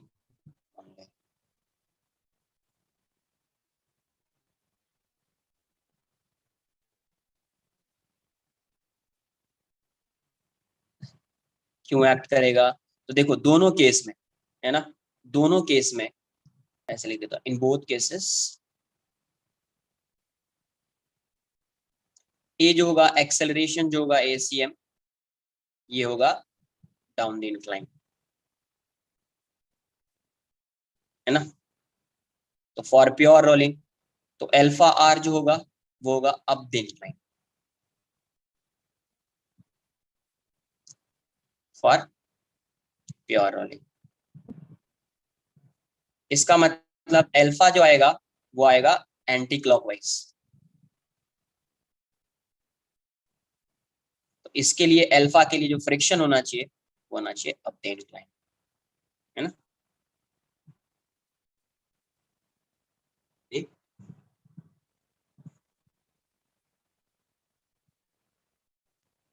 पहले downwards वाला देख लेते हैं, फिर upward वाला आप खुद से सॉल्व कर सकते हैं।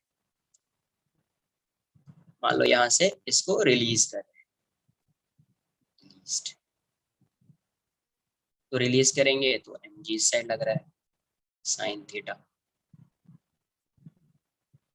mg तो डाउनवर्ड डायरेक्शन में लग रहा होगा, ये थीटा है, mg cos theta, normal friction, है ना।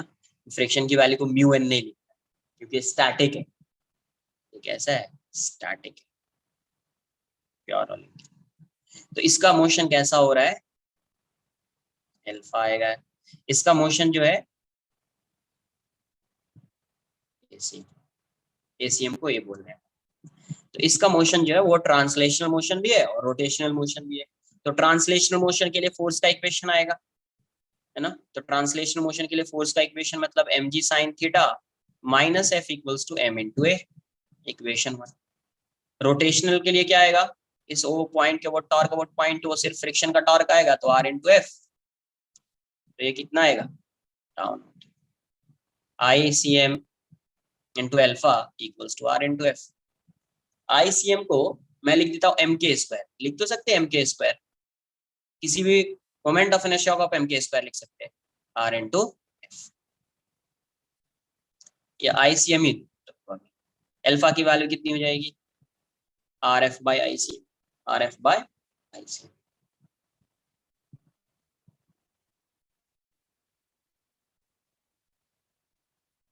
और प्योर रोलिंग के लिए क्या आएगा, for pure rolling equation 2, for pure rolling,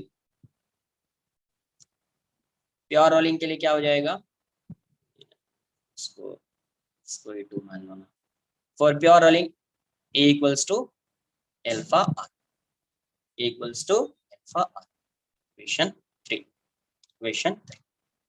note कर लीजिए।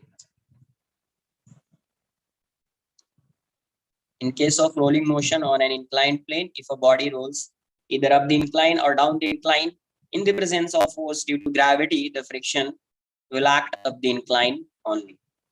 In both cases ACM जो है वो down the incline है, अल्फा आर क्या होगा, up the incline होगा for pure rolling। तो अल्फा की वैल्यू क्या हो जाएगी, ये अब द अल्फा आर क्या है, eight the point of contact है ना, the point of contact.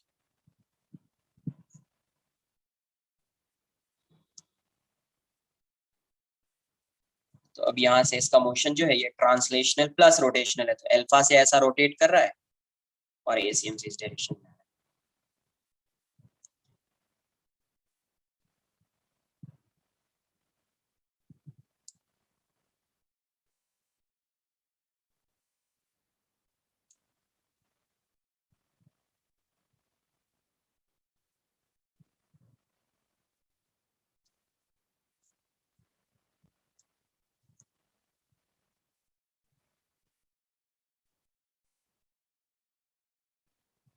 अब इस इक्वेशन में mg sin थीटा के इक्वेशन में f की वैल्यू पुट कर देंगे, अल्फा के टाइम में आएगा, अल्फा को a बाय आर लिख देंगे, अल्फा को a बाय आर।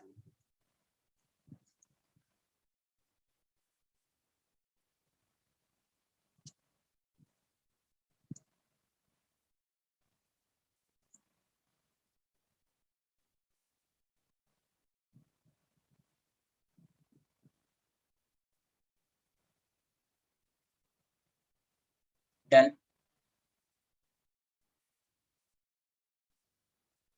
थोड़ा फास्ट करो ना, कम से कम एक्सेलरेशन फाइंड कर लेते हैं यार, एक्सेलरेशन और फ्रिक्शन फाइंड कर लेंगे बस। नहीं, इसका एक्सेलरेशन तो फाइंड करना पड़ेगा ना, इक्वेशन को थोड़ी यही तक रख दूंगा यार।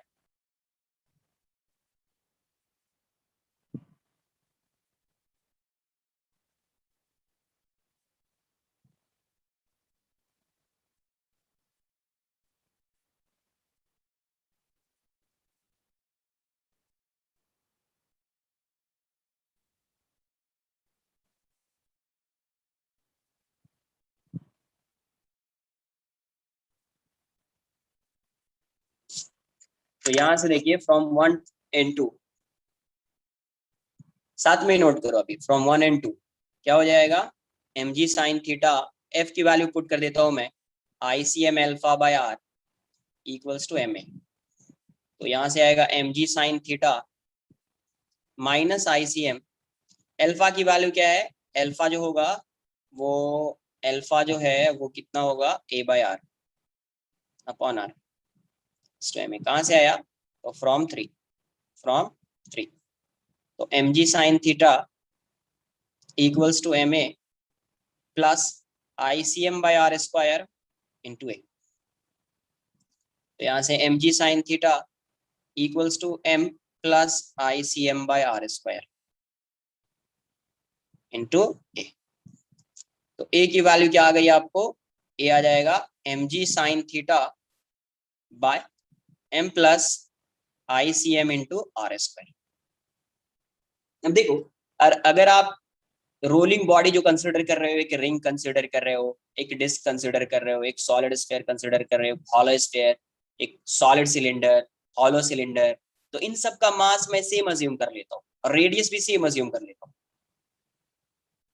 हाँ वही, उन सब का मास क्या कर लेता हूँ मैं, सेम अज्यूम कर लेता हूँ और रेडियस भी सेम अज्यूम कर लेता हूँ, मास भी सेम और रेडियस भी सेम अज्यूम कर लेता हूँ। तो हर केस में अगर मास सेम है, रेडियस सेम है, थीटा सेम है, हर केस में mg sin थीटा इसकी वैल्यू सबके लिए सेम होगी और ये वाली वैल्यू भी सबके लिए सेम होगी, होगी या नहीं होगी।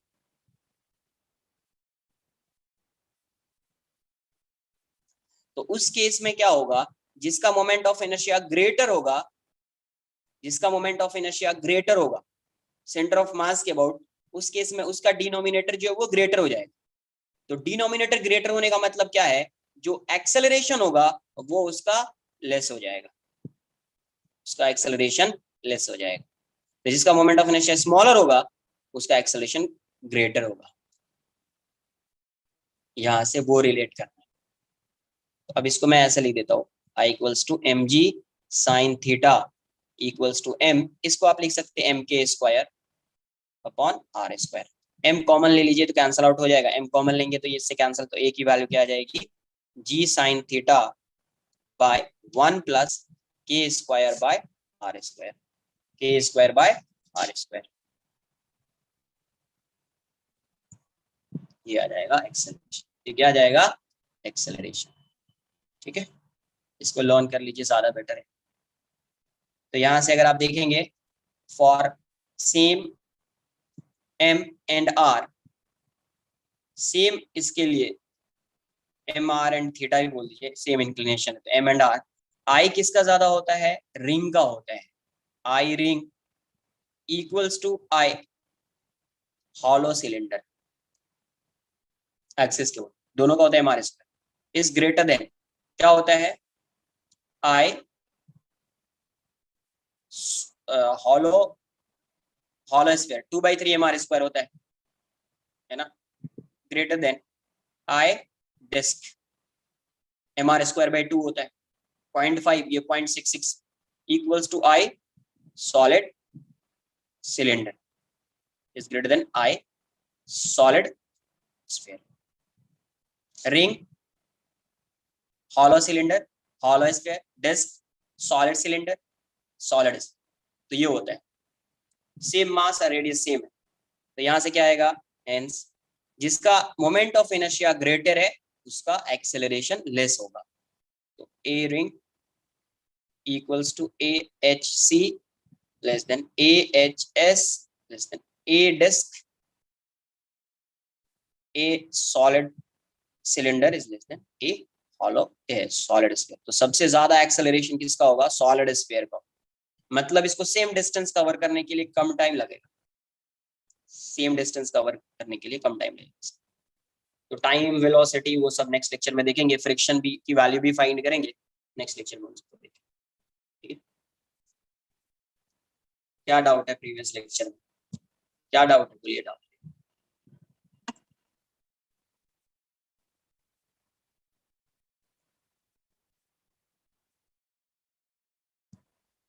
नोट कर लिया है तो आप लीव कर सकते हैं। ठीक है,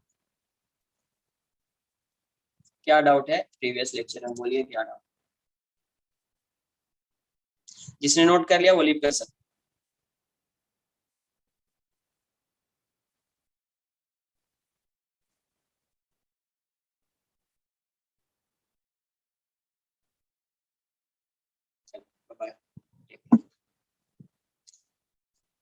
लास्ट क्वेश्चन क्या था, एक मिनट देखने दो क्या है लास्ट क्वेश्चन।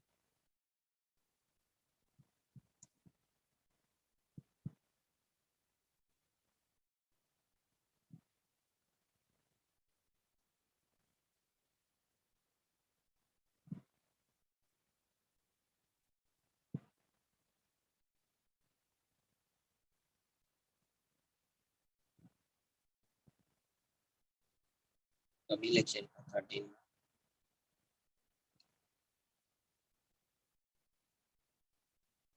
हाँ लास्ट लेक्चर क्या डाउट है उसमें,